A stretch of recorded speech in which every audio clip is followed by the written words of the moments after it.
All right, welcome to Mayor's Mixtape, Episode 6. I am Haley Sue Robinson, Director of Public Affairs for the City of Pueblo. City of Pueblo Mayor Heather Graham. Chief of Staff Brian McCain. That's the man behind the microphone, or the voice that appears from nowhere. Yes, the man behind the mic. Yeah, exactly. Okay, so welcome to Episode 6. We are on Buzzsprout, Apple, Spotify, YouTube. We're also on local channel 17, wherever you get your podcasts. We actually hit over 65 downloads on last week's episode. Nice. On just Buzzsprout. So like, subscribe, share it with your friends. Also, if you'd like to submit a question or topic, you can email us mayor@pueblo.us so that we know what you want to talk about, or we can answer your burning questions. Okay, so Mayor, I noticed that you're wearing teal. Yes. Today. And I don't know why no one else is wearing teal, but I got the memo. Right. So I thought that I was actually getting pretty close to teal, and then you reminded me that I have a teal suit. So I failed today. You can go home and change. I'll allow that. Okay, great. But the reason for teal is for Sexual Assault Awareness Month, and the police department put something out on their Facebook page inviting folks to wear teal in solidarity for the month of April. So that's why you're wearing teal today. Yeah. Well, we will wear teal more often this month. Yeah, throughout the month. Yeah. It's also Child Abuse Prevention Month, and so we had folks last week at City Council for some proclamations for that. Week of the Young Child is next week. So there's a few things that are going on in the community that we can support this month. Absolutely. Yeah, awesome. Okay, so, we didn't have a work session last night. No, it's nice. Yeah, it was kind of interesting. Fifth Monday. Fifth Monday, yes. However, you were still really busy last week. And last night, yes. And last night, sure, of course. So, Mayor, you met with 6 citizens last week, and you had a variety of topics which ranged from the airport, economic development, cleanup efforts. You also had a couple of media interviews, and attended 2 community events with outside organizations. Is that like a typical week for you? That's a pretty mild week. That's a slow week. That's a slow week. Yeah. Okay. Yeah. Okay, so it was spring break, so it was slow. Oh, sure. Yeah. So there were a lot of organizations that maybe were off, or we had folks that weren't in the office type of thing. Yeah, okay. That's a slow week usually. You're always busy. We take a lot of meetings, a lot of citizen meetings, a lot of meetings with outside entities. Mm-hmm. We've been doing our town halls during the week at night. Sure. President Aliff and I. We have another one this week on Thursday at Lamb Branch at 5:45, giving the community more information about the upcoming ballot measure 2A for the May 6th election. Last night, the chief and Carlos Sykes were up testifying at the Capitol against House Bill 1147, so I don't even think they started testifying till after 9 o'clock. So it was definitely after 8:30, I think, when you let me know they were testifying. Yeah, it was a late night. They did an excellent job. Unfortunately, the bill passed 5-2. Okay. There was good testimony given by several chiefs and City Attorney Sykes, so they were able to answer several questions and really tell Pueblo's story on how this bill is going to hinder our ability to put people through municipal court. Okay, so now that it's passed, what does that mean? It'll go to the Senate floor. Okay. So it passed out of Senate Judiciary. So now it will go to all the senators to make a vote, and they haven't scheduled that. Right, Brian? No, and I believe just a few texts going through this morning, I think the Republicans in the Senate, they're going to put it on their kill list to try to stop it or draw out time on it. So they are opposed to it. But, again, they're a minority and a majority. Yeah, it's unfortunate. There was, I heard one of the senators last night who's carrying the bill, call it barbaric for municipalities to put people in jail. And maybe, that senator needs to come to our community and see what's going on in our community with merchant theft and lower level crimes. It's unfair. It's unfair for our community who doesn't have the best representation carrying our voices, and that we have to go up there. as a city and fight back on legislation that's being passed by people who are from our community. Wow. Okay. Any other legislative updates that we need to know about, Brian? That's it right now. They're going into the long bill, which is the budget stuff. So you're going to see kind of a pause on everything else until they get through this. Obviously, the failure to appear, fairness and transparency in municipal court, and another municipal court bill. They're kind of a 3-bill package. And what we're going to do as a city is work to contact the governor's office, maybe ask him to veto the 3 bills as a package. There's some alternative bills out there that, why not? Great. They're better than these that they're putting out. So right now it's just the politicking game. Okay, so we kind of just wait and see for now. Yep. All right. Let's turn to some good news. You shared with us yesterday, I say us, here in the office, you shared before we left work for the day that you received some good news from the Department of Local Affairs. Yeah, so DOLA, so the city, since I've been in office and even before I was in office, has been has had a good track record with receiving large grants from DOLA. So we got $1 million grant for the Riverwalk back in February of last year. In May of last year, we traveled to Montrose and we were successful in receiving another $1 million grant for our real-time crime center. So that same grant is going to become available in September so that the city can apply to. And we wanted to focus our efforts with that $1 million on the shelter. So we're going to be applying for a $1 million grant in September for the shelter. Okay.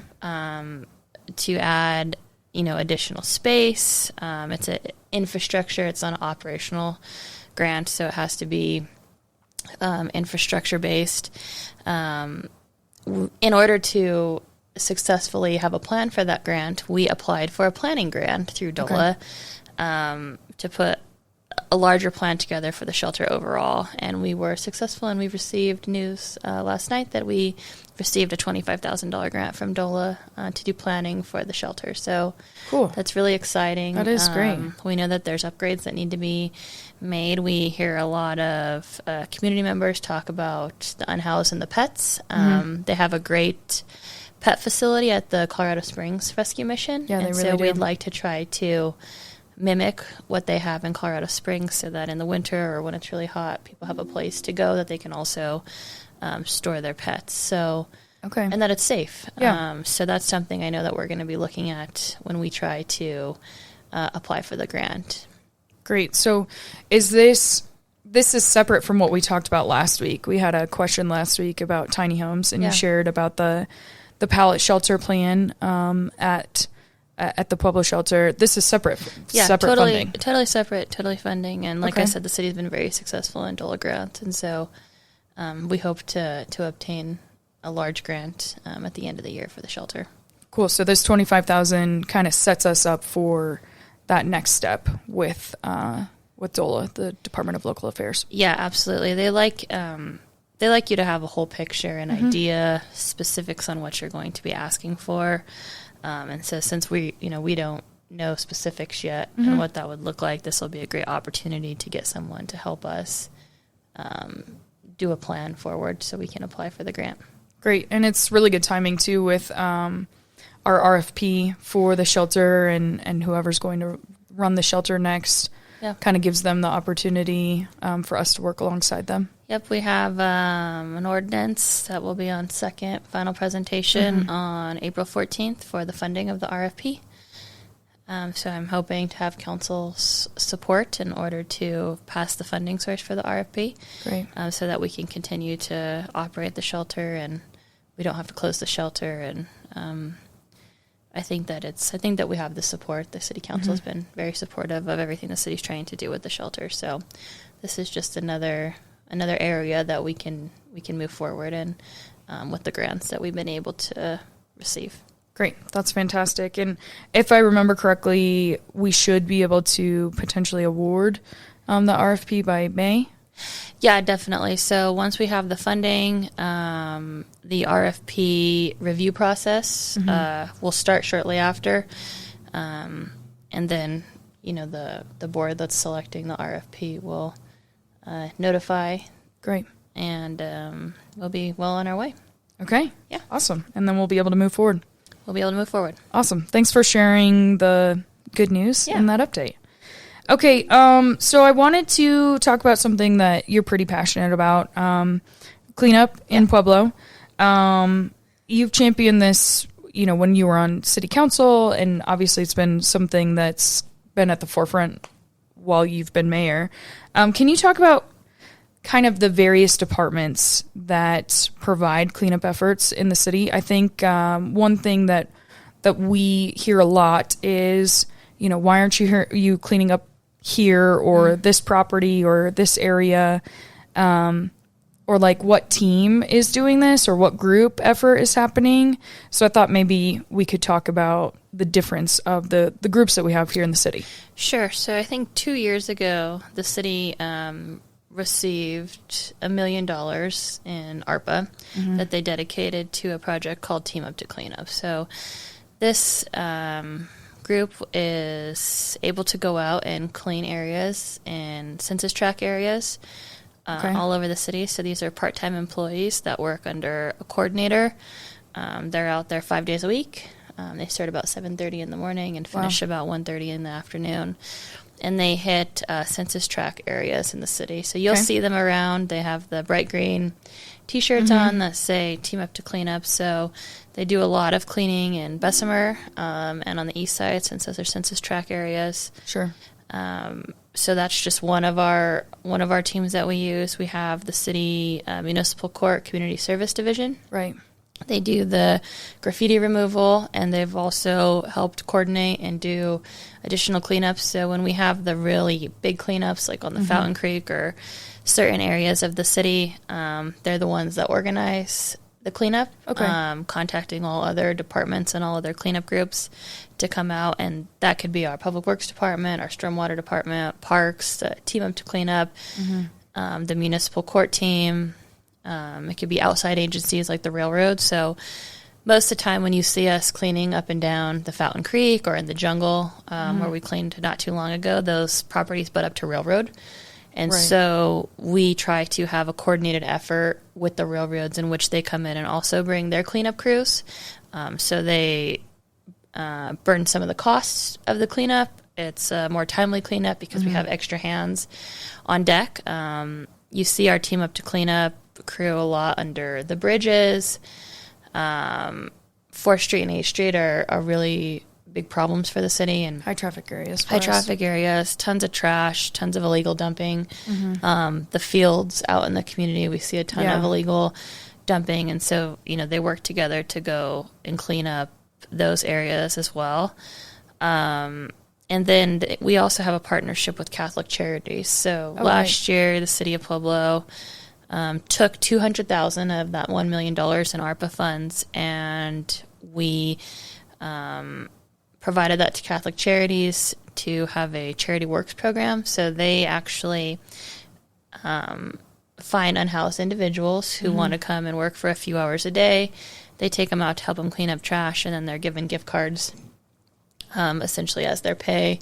We've seen a lot of individuals who have gone from just cleaning up trash to now in Catholic Charities' other works programs and being placed in jobs and housing. So overall, it's a community-led effort, not just the city, but also Catholic Charities.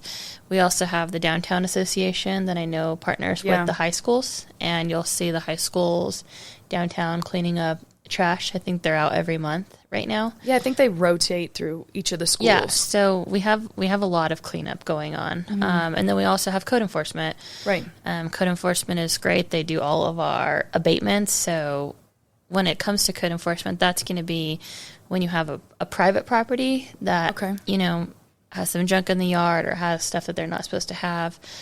Code enforcement goes out, they cite them, tell them which code that they're breaking at the city.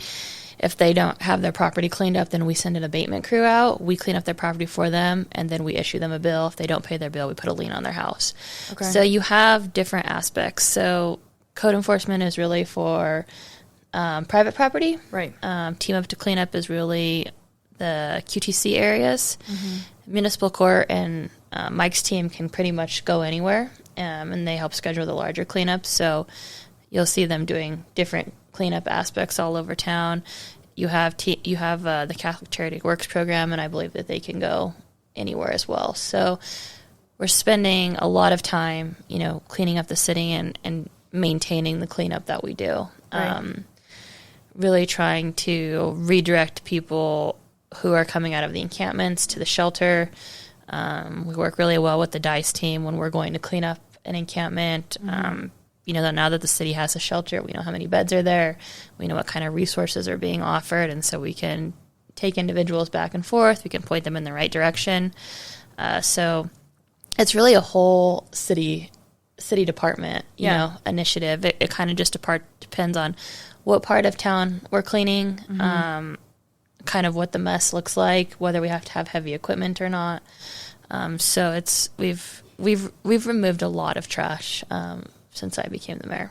A lot of trash. I think so. Last week you were at a community event for a luncheon, and you mentioned it was over 500 tons of trash. That was just year. Fountain Creek. That was just off of Fountain Creek. So that doesn't count anything else. It doesn't. And every day we get a report from Team Up to Cleanup about where they go in the city. They take pictures. I know that you post them on our Facebook page a lot because I think it's important for people to see how their tax dollars are being spent. Right. They're cleaning up shopping carts, needles, tires. I see a lot of tires. Lots of tires. 2 weeks ago, I had all of the teams working the Bessemer area. They went alley to alley. It's not the city's job to clean up the trash in the alley. It belongs to the owner of the property. Yeah, that's our property. Meeting half. Yep. And but the alleyways in Bessemer were pretty compacted with trash. Lots of illegal dumping. So I sent the crew out. There was a burned down abandoned building, house on route that the city is currently working to tear down right now. And I think the Team Up to Cleanup team found 1,800 needles there. So lots of household waste. Just at that one house. Yeah. So it was a dumping ground for somebody. So we're trying to get out there as much as we can. We don't have a ton of staff that's dedicated to it, but we have several different teams and several different avenues that we can take when it comes to cleaning up the city. Yeah, so I also saw last week Pueblo Police Department did a nice highlight on code enforcement, kind of a before and after of what that looks like for private property. I know I can say that I have received a notice from code enforcement before for some weeds. Thankfully, it wasn't a junk vehicle or anything, but just cleaned up the weeds. In your alleyway. It was in my alleyway. Yep, it was. Yeah. And so I think they give you like 10 days or something. It wasn't too terrible. But it is really interesting just to see how different each of the teams are and their different functions. Right. And, if anybody has a bad area that's in their district where they live, they can always contact us. We take tons of calls like that every day. Right. My office kind of sends it out to all of the different groups to see, hey, is this on anybody's radar? Is this city property? Is it private property? Can somebody go out and talk to the owner of this house who's making the complaint? And then we try to work, as swiftly and as quickly as we can to get it cleaned up, whether it's private property or public property. Right. We want the city to be clean. Because it's important. It is. And I know we also receive a lot of questions or a lot of complaints. Folks mention railroad property or state property. So I think it was important that you mentioned that we do have the ability to work with outside organizations or coordinate that kind of effort because sometimes, although it's not our jurisdiction, to your point, it's our city. And we want it cleaned up, right? Yeah. When folks are driving through Pueblo or, getting off the interstate or they see some area that really doesn't look good, we want to address it. Yeah, it's a safety concern too. In the jungle, some of the encampments were butted right up to the rail tracks. Sure. It's very dangerous for people to be living down there. Same thing at the Fountain Creek. So, the railroad does it for safety as well as for just how it looks for the community. And so it's great that we have been able to reestablish those partnerships with the railroad. I don't think that that's always been, we've had great communication with them, Right. but we have good communication now. When they need help, we help them. When we need help, they show up to help us. So it's great. Great. That's fantastic. I do know, I wanted to bring it up because yesterday we had you had posted on your page and someone had asked about maybe employing the homeless. And so I was really glad that you talked about the Catholic Charities Works program. And I think that's not even been in action for a full year yet. No, not a full year. I think it was like maybe Midsummer last year? Yeah, that we started the program. So okay. Yeah, so that's fantastic. It's just been great to see all these different efforts and kind of understand what their function is within the city, I guess. So thanks for explaining that. Sure. Cool. Okay. Anything else? It's a little bit of a light week because we didn't have council last night. Yeah, no, I think that's all we have today. Brian, do you have something exciting to share? I'm just going to say that we're going into summer, it's spring, and there's going to be a lot of events in Pueblo. Yeah, a lot. All the way through fall, and everybody get ready. Yeah, I know we have a couple events this week. The Van Gogh shuttle, there's a ribbon cutting on Friday. There's Arts Week. Next weekend, isn't there like a big concert series? Yeah, we got in the downtown. Is that next week? Yeah, that's next Friday and Saturday, the Steel City Music Festival. Yeah, Steel City Music Festival. Yeah. I went last year. That was fantastic. It's really cool. A bunch of different bands. Doesn't matter what kind of music you listen to. You can find whatever you're looking for. And there's several different stages set up in downtown that people can... Yeah, I think there's 4. So it's right downtown off of Union. I believe it's Presley's, Gold Dust, and maybe somewhere else. And it's a 2-day festival. Go to the webpage. You can buy passes for both days. They have VIP packages. It's going to be pretty cool. And hopefully a lot of people will show up. Yeah, and hopefully we have good weather. And that same weekend, we'll have our second legislative breakfast as well. Legislative Showdown breakfast. Legislative Showdown, 8 a.m. at the Convention Center. Yep. So get your tickets from the chamber. It's a really good opportunity for the public to go engage with all their legislators from the state level on all the way down to the local level. And all in one room. Yeah, all in one room. You can ask questions. You could talk to them face to face, let them know your concerns, give them props where props are due, and it's a good time. It's fantastic. Okay, great. Well, then with that, I think we'll... You don't have any April Fool's jokes for us? Oh, April Fool's jokes? I don't know about that. Maybe like a prank later, but I'm saving that. Stay tuned. For later in the day. Maybe not for the podcast. Okay. Well, that's all we have for today, but if you would like to suggest a topic or you have questions for Mayor Graham, feel free to submit them. mayor@pueblo.us. You can email us. Make sure you like, subscribe, follow us on YouTube, Apple, Spotify, Buzzsprout. Check it out on Channel 17 locally, wherever you get your podcasts. And until next time. Have a good week.